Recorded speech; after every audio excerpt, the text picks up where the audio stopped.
금요 기도에 오신 우리 모두를 주님께서 축복해 주실 줄로 믿습니다.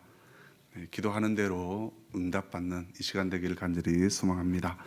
우리 옆 사람과 인사하겠습니다. 이렇게 하하하 이렇게 인사하겠습니다. 네, 주님 하고 싶은 대로 하세요. 이렇게 큰 기쁜 뜻이 있습니다. 오늘 제목은 주님께 호소하는 사람이 되자, 이런 제목입니다. 네, 오늘 특별하게 기도하는 대로 간구하는 대로 이렇게 해 주셨으면 좋겠습니다. 이런 모든 기도가 응답되기를 간절히 소망합니다. 바울과 함께 했던 은혜, 또 디모데와 함께 했던 은혜가 이 자리에 함께한 우리 모두에게도 이루어지기를 간절히 소망합니다. 에베소서 6장 24절에 보면 우리 주 예수 그리스도를 변함없이 사랑하는 자에게, 모든 자에게 은혜가 있을지어다, 이렇게 말씀하고 있습니다. 가장 마지막에 9절에서 정말 주님이 하고 싶은 말씀을 꼭 하시는 거죠. 마지막에 이렇게 당부를 합니다. 또 은혜도 주시는 말씀을 해 주시는 것이죠. 변함없이 사랑하는 거 매우 중요합니다. 언제나 어느 때나 어제나 오늘이나 내일도 변함없이 주님을 사랑하는 우리 모두가 되기를 간절히 소망합니다. 오늘 본문 2절에 보면 충성된 사람들에게 부탁하라, 그들이 또 어떤 사람들을 가르칠 수 있으리라, 이렇게 말하고 있습니다. 충성된 사람은 다른 표현으로 보면 믿을 만한 사람, 신뢰할 만한 사람, 이런 뜻을 나타냅니다. 질문 하나 드리겠습니다. 나는 다른 사람에게 어떤 사람으로 비추어지겠습니까? 여러분들, 우리 성도님들 자신이 다른 사람들이 어떤 사람으로 불려질까요? 네, 저도 그런 질문을 받았습니다. 근데 막상 내가 어떤 사람으로 불려졌나, 이런 생각이 잘 안 들더라고요. 파특 이렇게 생각이 안 나는데, 아주 오랜 시간 후에 어떤 분이 나에게 어떤 말을 해줬을까, 이런 좀 고민을 해봤습니다. 여러분들에게 사랑이 많은 성도님이십니다. 또 감사는 성도님이십니다. 또 용서하는 사람, 또 기도하는 사람, 또 인정이 많은 사람, 전도를 잘하는 사람, 또 기뻐하는 사람, 신실한 사람, 이런 말로서 표현된다면 얼마나 좋겠습니까? 그러시죠? 네, 저도 다른 말보다는 사랑이 많은 목사님이십니다, 이렇게 말씀해 주면 기분이 좋을 것 같습니다. 그런데요, 만약에 우리를 이렇게 바라보면서 참 쓸모없는 인간이십니다, 이렇게 말을 한다면 얼마나 낙심이 크고 정말 살고 싶은 생각이 없어지겠죠. 그러나 오늘 그렇다 할지라도 낙심하지 마십시오. 누구 손에 붙들리마 되느냐에 따라서 쓰임은 다르게 받습니다. 오늘 우리 주님이 함께 하시면 주님께서 귀하게 써주실 줄로 믿습니다. 바울이 누구입니까? 오늘 이 디모데후서를 쓴 바울, 그는 예수 그리스도를 핍박했던 사람입니다. 정말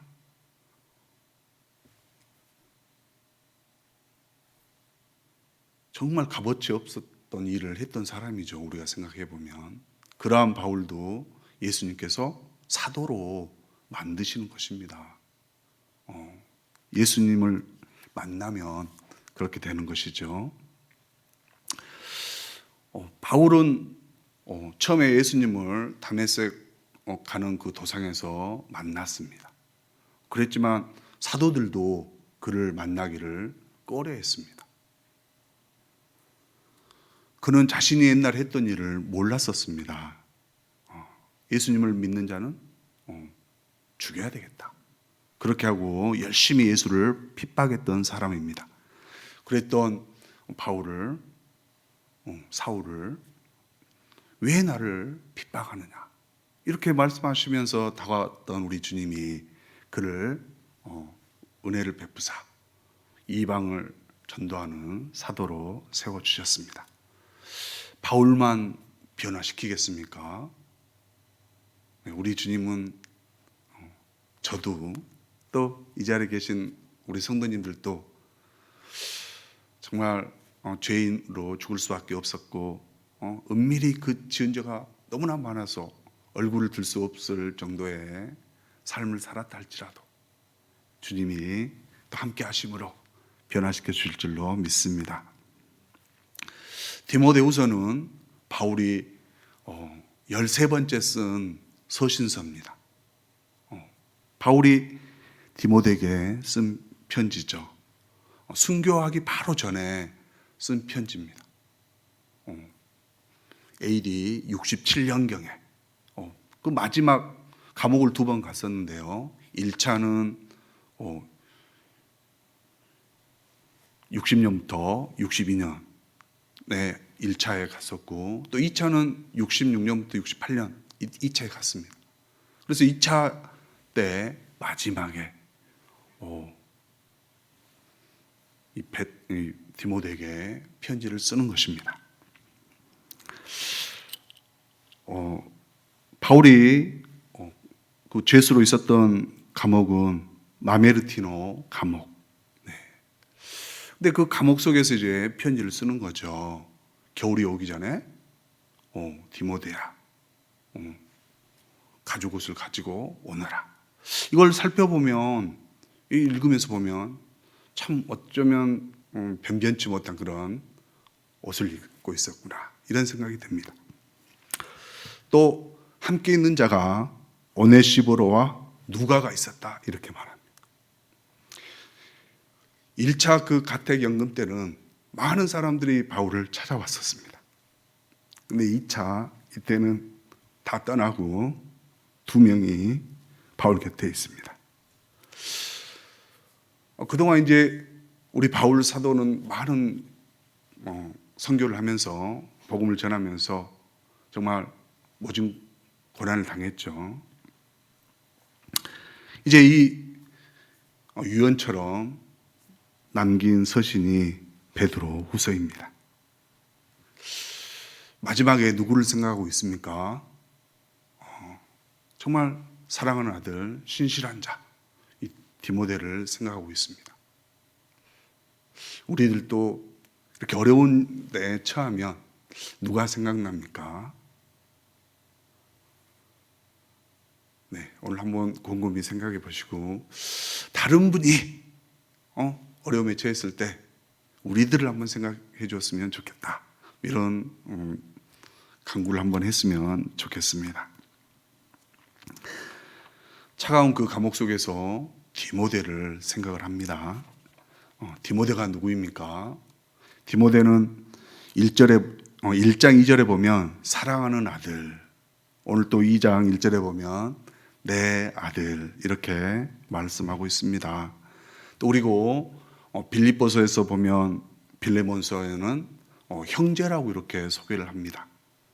그리고 데살로니가 전서 후서 골로새서는 저자로 이렇게 소개를 하고 있습니다. 디모데는 아버지는 헬라인이요 어머니는 유니게 유대인입니다. 외조모는 로이스죠. 네. 근데 이제 바울이 1차 전도 여행 때 이 루스드라 그 지역에 가가지고 정말 이적을 일으키죠. 안진뱅이가 일어나는 그런 기적이 예수님의 손에 의해서, 능력에 의해서 일어납니다. 그때 많은 사람들이 예수를 믿게 되었습니다. 그 어떤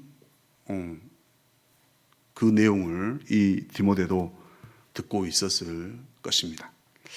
사도행전 16장 3절에 보면 2차 전도회 이제 바나바가 이렇게 갈라쓰고 바울과 실라가 이제 따로 2차 전도 여행을 갈 때 사도행전 16장 3절에 보면 루스드라를 지나가면서 이 디모데를 함께 가자고 합니다.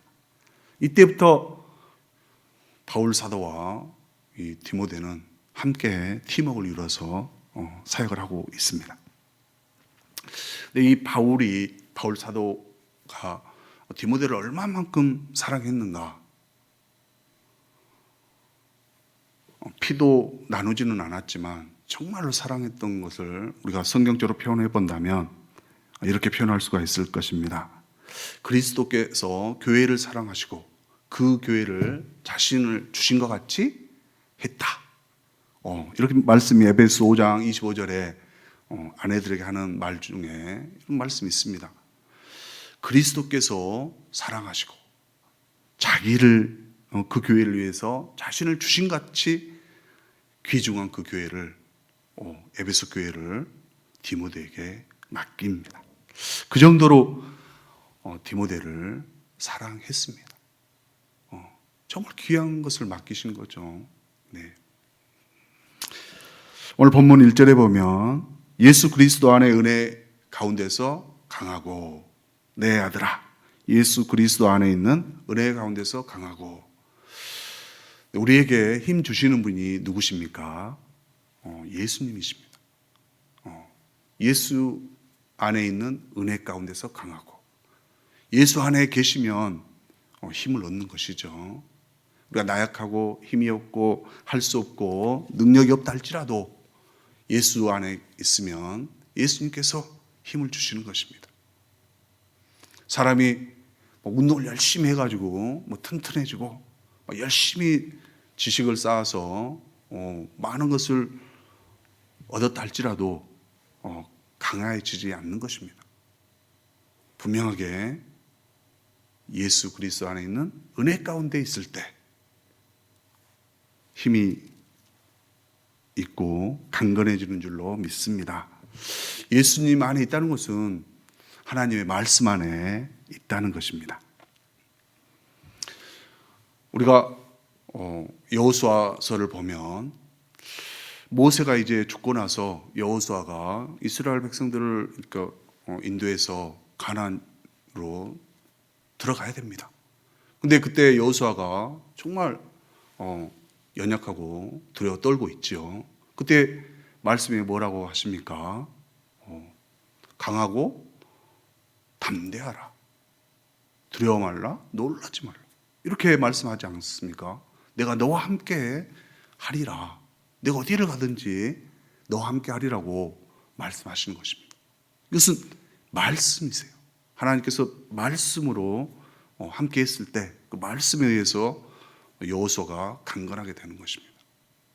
또 베드로는 어떻습니까? 3번씩 부인하고 정말 예수님 앞에 얼굴을 못 들고 창피해서 이제 갈릴리 호숫가에 가서 다시 고기 잡을 때 우리 주님 직접 오셔서 함께 해주시는 것입니다. 내 양을 먹이라, 내 양을 치라. 정말로 사람 남는 어부가 이제 되게 해주시는 거죠. 우리 주님이 함께 하시면 우리들도 힘을 얻을 줄로 믿습니다. 오늘 보면 이 복음 전하는 것은 어렵죠. 쉽습니까? 전도 이렇게 하려면 막 입이 안 떨어지고 말이 안 떨어지죠. 이번 하트프레임 그 나눔방에서 어떤 권사님께서 이런 간증을 해주셨어요. 정말 연세 드신 할머니께서 이렇게 폐지를 줍는 그런 일을 하시는 것 같아요. 근데 거리에서 이제 그분이 리어커에 폐지를 가득 담고 아주 힘겨워가면서 그 권사님께 이렇게 말씀하셨답니다. 예수님 믿고 행복하세요. 네, 우리들은 넉넉하고 반듯하게 좀 잘 살 수도 있죠. 그러나 우리는 그러한 상황 속에 이렇게 전도 이렇게 안 하죠. 네, 정말 예수 그리스도로 인하여 내 마음 속에 어떤 행복감이 가득 찬다면 다른 사람에게도 예수님 믿고 행복하세요, 이렇게 전하지 않겠습니까? 저도 그 나눔을 하면서 정말 머리를 한 대 이렇게 맞았습니다. 네. 저는 그렇게 지금 코로나라 해가지고 정말 못하고 있는데, 그 어려운 상황 속에서도 힘든 그런 상황 속에서도 예수 그리스도를 전한다는 거, 그게 정말 믿음 있는, 여기서 말하는 오늘 2장 3절에 있는 그리스도의 좋은 병사가 아닌가 생각이 됩니다. 네. 그리스도의 좋은 병사, 이건 다른 말로 표현하면 복음을 전하는 자입니다. 네. 하나님의 말씀을 전하는 자. 요즘은 이제 누구나 다 복음을 전해야 되죠. 하나님의 말씀을 전해야 되는 것입니다. 좋은 병사. 바울은 그 사람에게 고난을 받으라, 이렇게 말하고 있습니다. 네. 복음을 전하면 따라오는 게 뭡니까? 고난이죠. 네. 이 고난은 다른 말로 표현하면 희생, 또 십자가. 네. 우리가 희생하는 그런 마음이 없이 어떻게 복음을 전할 수 있겠습니까? 좋은 것, 또 시간, 물질, 많은 것들을 손에 보고서 복음을 전해야 되는 것이죠. 남을 나보다 더 낫게 여겨야만 복음이 전해지는 것입니다. 우리가 선한 사마리아 비유를 잘 알 것입니다. 누가복음 10장에 보면 선한 사마리아 비유, 이웃을 섬겨주는 그 비유가 나오죠. 이웃을 사랑하는 거. 복음은 이렇게 사랑이 있어야만 전해지는 것입니다. 제사장, 레위인 다 강도받는 사람 보고 모른 척하고 이렇게 지나갑니다. 그러나 사마리아인은 어떻게 합니까? 정말 그를 이렇게 부비를 줘가면서까지 돌봐주지 않습니까? 그랬을 때 주의 복음이 전파되는 것입니다. 오늘 사도 바울은 복음을 전하는 자의 그 삶을 세 가지로 비유로 나타냅니다. 세 가지, 군사와 또 운동선수, 또 그리고 농사짓는 농부. 우리 대한민국에 요즘 이제 여군도 이제 많이 군대 가지만 남자는 다 군대 한 번씩은 다녀오시죠. 네, 아주 운이 좋으면 동사무소 아니면 공익 이렇게 가지만 대부분은 다 육군이나 공군이나 해군, 또 특별하게 특공대, 해병대 이런 데 가지 않습니까? 근데 이제 우리가 군대를 가보시면 아시겠지만 정말 이 사회생활하고는 영 다르죠. 우리가 사회에서는 자유롭게 이렇게 생활을 할 수가 있습니다. 군대는 내 생각과는 다르게 어떤 나의 상관에 또 조직에 짜여진 그 시간에 맞추어서 살아갈 수밖에 없습니다. 자기가 하고 싶은 대로 할 수가 없는 거죠. 요즘은 일과 이후 시간에 휴대폰을 사용한다 이렇게 하지만 옛날에는 일과 이후 시간에는 엄청 더 힘든 그런 시간이었습니다. 잠자기 전까지, 취침 전에, 또 취침 이후에도 또 그때 또 모여서 또 이렇게 안 좋은 그런 일이 있기도 하고요. 근데 군대는 아무튼 자기 뜻대로 할 수 없다는 거죠.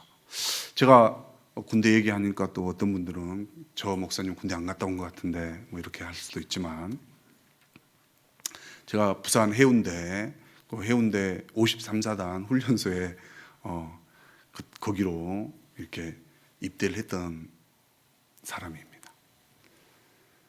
근데 그 입소대에서 2시에 모였었습니다.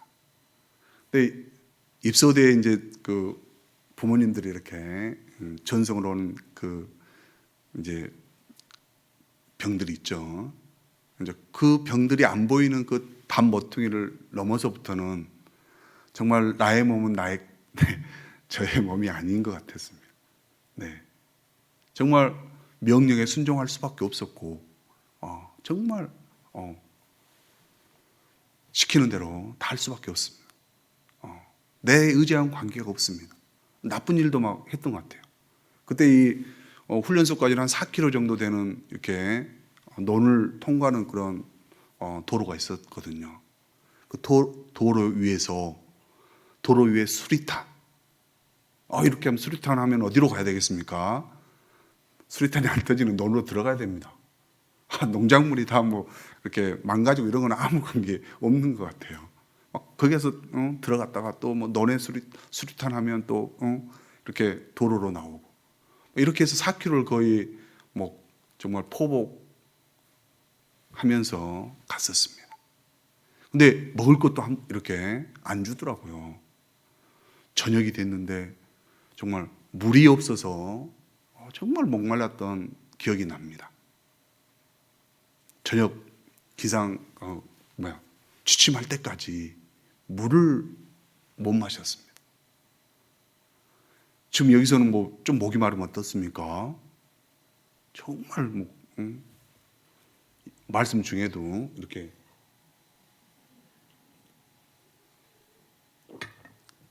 말씀 전하는 자의 특권이죠. 네. 근데 그때는 정말 9시까지도 물을 못 마셨습니다. 그렇게 내 뜻대로 안 된다는 것입니다. 그 다음에 가진 정말 협박. 그리고 그 다음날 아침에는 6시면 어떻게 합니까? 자동 기상입니다. 네. 뭐 안 일어나고 늦게 나오면 또 뭐 단체 기합을 받고 어쩌고 해가지고 정말 힘든 그런 하루. 네. 그 다음 때는 뭐 체력 단련을 또 해야 되는 거죠. 여러분들 팔굽혀펴기 뭐 20개를 막 하라 하면 나 힘들어서 못 하겠습니다 할 수 있겠습니까? 안 된다는 것입니다. 군대는 자기 생활에 얽매일 수가 없는 거예요. 애인과 헤어졌기 때문에 나 잠깐 외출 좀 갔다 오겠습니다. 이것이 안 되는 겁니다. 부모님 뵙고 싶어서 다녀오겠습니다. 이게 안 되는 것이죠. 자기 생활에 얽매일 수가 없습니다. 또 그리고 하기 싫은 훈련도 해야 됩니다. 유격, 화생방 이런 거. 나는 정말 가스가 싫어요 하지만 해야 되는 거죠. 억지로라도 시켜서 하는 것입니다. 근데 군인이 어떠한 자세가 있어야 돼요? 모집하는 자를 기쁘게 해야 된다. 자기가 정말 군사로 뽑혔으면 목숨을 바쳐서 싸워야 되는 것입니다. 특별히 우리는 그리스도의 좋은 병사, 복음 전하는 자로서 주님께서 택해서 우리를 불러주셨기 때문에 주님을 위해서 힘써 전도하고 또 선교도 하고 주의 일을 행해야 되는 것입니다. 그리스도가 부르신 자는 오직 예수 그리스도를 위해서 기쁜 일을 해야 되는 것입니다. 네. 5절에 보니까 경기를 하는 운동선수. 네. 저는 뭐 달리기를 좀 잘 못합니다. 운동은 제가 좀 이렇게 타고나질 않은 것 같아요. 뭐 다른 건 다 못하지만 특히. 근데 이제 우리가 육상 경기를 보면 뭐 100m 뭐 빨리 달리는 뭐 우리나라 선수 보면 10초 막 한 3, 4 이렇게 달리지 않습니까? 근데 이 스타트 라인에 8명이서 이렇게 스타트를 할 때, 출발을 할 때, 죄송합니다. 스타트가 왜 나왔죠? 출발을 할 때 그냥 이 총소리에 누구도 뭐 조금이라도 먼저 출발하면 그 사람은 어떻게 됩니까? 실격 이렇게 된다는 거죠. 네. 또 뭐 400m 계주도 뭐 자기 라인 아니고 다른 막 라인에 달리면 안 되는 것입니다. 정해진 규칙에 의해서 뛰어야만이 마지막에 성적순에 의해서 메달을 준다든가 또 마라톤 같은 경우에는 1등에게 면류관을 받는 거죠. 근데 이 운동 경기할 때 나 힘들어요 하고 중간에 탈락하는 사람에게 상을 줍니까? 안 준다는 것이죠. 네. 끝까지 결승전까지 정해진 법칙대로 잘 따라서 해야만이 상금을 준다는 것입니다. 마찬가지로 복음 전하는 자도 하나님의 말씀대로 하나님의 말씀에 따라서 끝까지 오늘 바울처럼 어쩌면 순교할 때까지 주의 일을 해야 되는 것입니다. 또 세 번째는 뭐라고 말씀합니까? 수고하며 농사 짓는 자.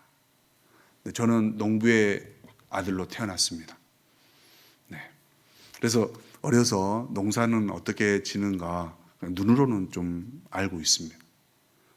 뭐 고추를 심는다거나 또 뭐 배추, 무, 뭐 이렇게 또 뭐 시금치 작업, 벼, 뭐 이런 것은 이제 어느 철에 뭐 씨앗을 뿌리고 모종을 심고 뭐 이런 걸 눈으로 봐왔죠.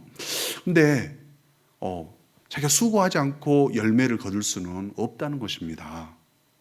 이 식물이라고 하는 게 적당한 온도와 또 적당한 물과 또 햇볕이 이렇게 잘 이렇게 맞게 갖춰줘야 잘 자라고 열매도 잘 맺습니다. 근데 여름철에 덥다고 밭에 안 나가고 겨울철에 춥다고 밭에 안 나가고 이 때를 또 놓치고 이러면은 농사가 안 되는 거죠. 네. 농사는 때에 맞게 나가서 정말 땀을 흘려서 수고를 해야 거두는 것입니다. 농사는 아니지만 염전에서 소금을 이렇게 만들 때 보면 막 소금 그 만들어내는 그 연부들 보면 그 여름에 그 떼약볕에 옛날에는 다 이렇게 손으로 했지 않습니까? 자동이 없고 그런 거 보면 얼굴이 그냥 이렇게 이렇게 뭐 밀짚 모자를 쓰더라도 까맣게 걸려서 있지 않습니까? 그렇게 농부는 수고하고 땀을 흘리고 해야만이 열매를 맺는다는 것입니다. 분명 복음 전하는 것도 이렇게 군사와 또 운동선수와 농부처럼 목숨 바쳐서 정말 뽑아준 사람을 위해서 열심히 할 때 은혜가 있는 줄로 열매가 있는 줄로 생각이 듭니다. 우리 주님께서 이렇게 복음을 열심히 전하는 또 디모데에게 이런 당부를 합니다. 7절, 8절에 보니까 내가 말하는 것을 생각해보라. 주께서 범사에 너에게 총명을 주시리라. 이 말씀은 내가 말한 것 이것은 무엇입니까? 복음입니다. 복음. 그것을 생각해보라. 심사숙고해보라는 것이죠. 다르게 표현하면 묵상하다 뭐 이런 의미가 있습니다.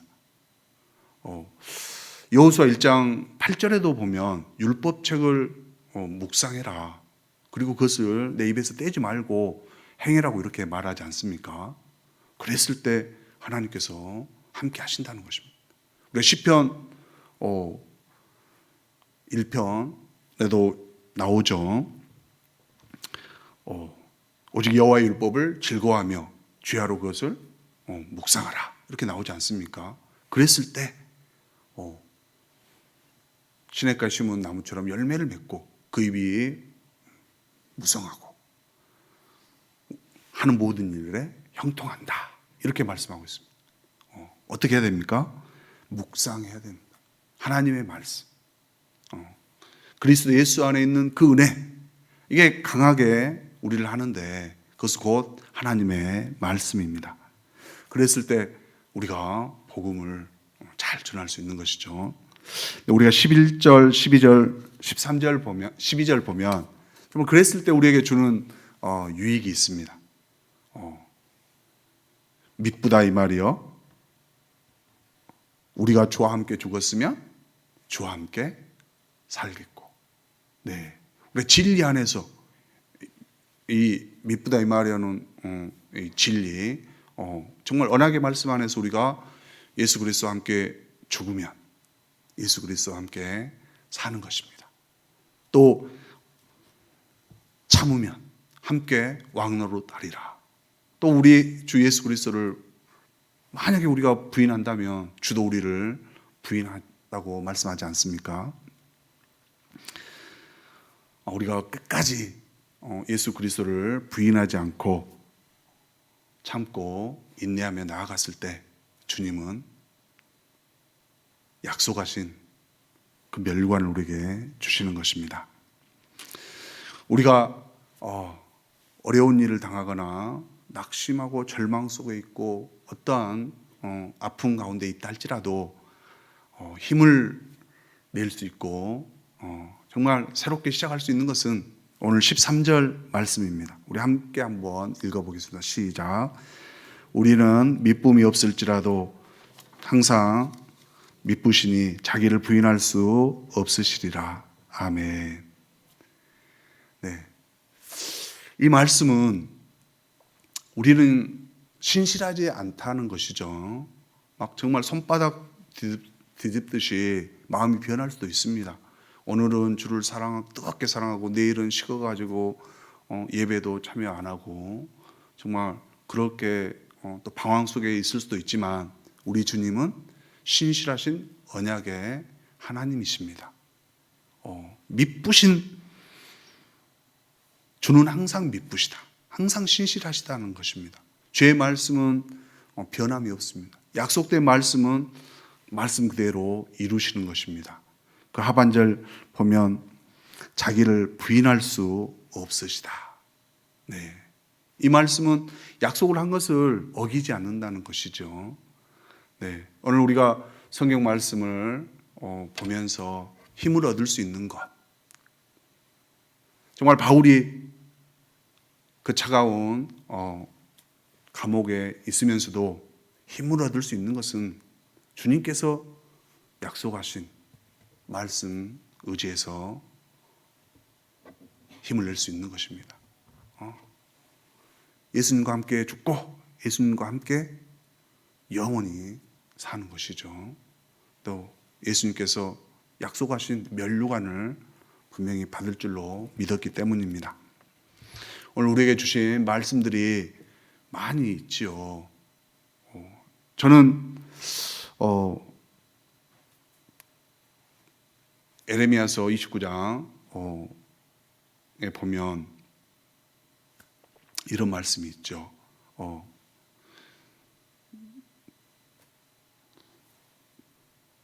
내게 주는 것이 재앙이 아니요 평안이니라. 너희 미래를 위한 희망을 주는 것이다. 이렇게 말하지 않습니까? 우리가 힘들고 안 좋은 일이 있다 할지라도 정말 그것은 희망을 주기 위해서 주님께서 주시는 고난입니다. 정말 우리가 애굽에서 출애굽시켰던 그 여호와 하나님, 그 하나님께서는 전능하신 하나님이세요. 정말 앞뒤가 꽉 막혔을 때 정말 바다를 갈라서 구원하시는 하나님이십니다. 우리 주님은 아픈 자에게 말씀으로 고치셨던 하나님이세요. 네. 그래서 내 입술을 크게 열라 내가 채우리라. 오늘 분명 말씀이 끝난 후에 정말 부르짖고 기도한 대로 이루는 역사가 있기를 간절히 소망합니다. 나는 자격이 없습니다. 나는 할 수 없습니다. 이렇게 말씀하시면 이제는 안 됩니다. 만약 디모데 후서가 우리에게 왔다면 예수 그리스도 안에 있는 은혜로 강해져서 정말 더 주님을 위해서 힘쓴 우리가 되기를 원합니다. 주님의 때는 아무도 모릅니다. 지금은 연약하고 이룰 수 없고 약해 보이지만 그 사람을 쓰실 하나님은 위대하신 분이세요. 이것도 우리 담임 목사님께서 하트 프레임 이번에 정말 전 교인 전 성도가 꼭 했으면 좋겠다고 여러 번 당부하지 않았습니까? 그 가운데 은혜 받은 사람은 저입니다. 네. 또 이게 나눔 때 주셨던 간증입니다. 작년 2000년 12월 달에 고구마 한 박스를 샀다고 합니다. 어느 목자님께서. 근데 이분이 딱 열어보니까 고구마 2개가 싹이 나 있었답니다. 그래서 다른 것들은 다 이렇게 이제 요리를 하고 2개의 싹은 관상용으로 이렇게 유리컵에 2개를 딱 물을 줘가면서 꼽아놨습니다. 근데 어떻게 됩니까, 그러면? 똑같은 장소, 똑같은 고구마, 똑같은 물 온도 똑같다면 우리의 생각은 두 개 다 싹이 잘 자라서 똑같이 잘 커야 정상 아닙니까? 이것은 과학을 신봉하는 우리 사람들의 생각입니다. 네, 그분이 간증을 하시기를 그렇게 딱 유리병에 꼽아놨는데 유리컵에 하나는 막 열심히 자라서 1m 정도 자랐더랍니다. 근데 1m가 자라서 시들시들할 때까지 다른 하나의 고구마 싹은 그 처음에 있는 그대로 거의 한 4개월 정도 변함이 없었다는 겁니다. 근데 이때 이제 일어나는 거죠. 주님의 역사. 하나가 이제 시들해지고 볼품 없어질 때가 되니까 이제 다른 하나가 싹이 났습니다. 잘 자랐다는 거예요. 2주 동안. 저는 그 말씀을 듣고서 정말 하나님의 때 하나님이 하신다. 저는 굉장히 좀 이렇게 또 그렇게 좋은 또 간증을 하셨길래 어떻게 했겠습니까? 목자님 사진 좀 찍어서 보내주세요. 네, 정말 종이 그 유리컵에 든 고구마 순 싹이 난 그 사진을 보내줬습니다. 네, 우리 주님은 같은 장소, 같은 환경에 있다 할지라도 하나는 자라게 하시고 하나는 늦게 자라게 하시는 분이세요. 지금 자라지 않는다고, 지금 안 되는 그런 상황이랄지라도 포기하지 마십시오. 포기하지 않고 기다리면 분명 싹이 날 때가 있습니다. 내가 원하는 게 생각이지 않아가지고 만약 그 고구마 그냥 버려버리거나 또 고구마전 붙였다면 어떻게 됐겠습니까? 정말 하나님의 섭리를 우리가 깨달을 수 있었겠습니까? 없었다는 것이죠. 하나님은 우리의 생각과는 다르십니다. 우리가 아직 연약할 때도 하나님은 계획하십니다. 우리에게 고난이 있을지라도 정말 하나님은 또 고난 너머에 좋은 것으로 또 갚아주시는 분이십니다. 지금에 있는 고난 너무 힘들어하지 마시고 고난을 받으라 말씀하신 것처럼 예수 그리스도 안에서 이겨내기를 간절히 소망합니다. 하나님의 때 우리를 쓰실 하나님, 크게 상상을 한번 해보십시오. 정말 놀랍게 쓰실 것입니다. 근데 원하기는 주야로 말씀을 읽고 묵상하고 말씀의 자리로 나오기를 간절히 소망합니다. 네, 예배 자리, 기도의 자리 나오셨을 때 주님은 그때 쓰시는 것이죠. 말씀을 정리하겠습니다. 군인이나 또 운동 경기하는 자, 농부들은 자기에 얽매이지 않는 것이죠. 또 법을 잘 지킨다는 것입니다. 또 수고하고 노력을 한다는 것입니다. 그리고 나면 상 주신다는 것이죠. 우리 신실하신 하나님, 미쁘신 하나님, 하나님의 말씀을 변개치 않습니다. 약속하신 대로 주시는 것입니다. 계시록 21장 7절에 보면 이기는 자에게는 이것을 상속으로 받으리니 나는 그의 하나님이 되고 그는 나의 아들이 되리라. 네, 이기는 자, 하나님 안에서 정말 끝까지 경주를 이겨낸 자에게는 하나님께서 상속을 주신다는 것이죠. 그리고 하나님께서 우리의 아버지가 되어 주신다는 것입니다. 이 약속의 말씀 꼭 믿으시고 우리 모두가 정말 하나님의 말씀 안에서 살아가기를 원합니다.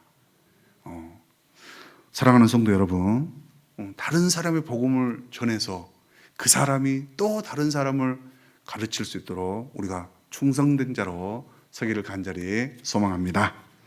우리 찬양하겠습니다.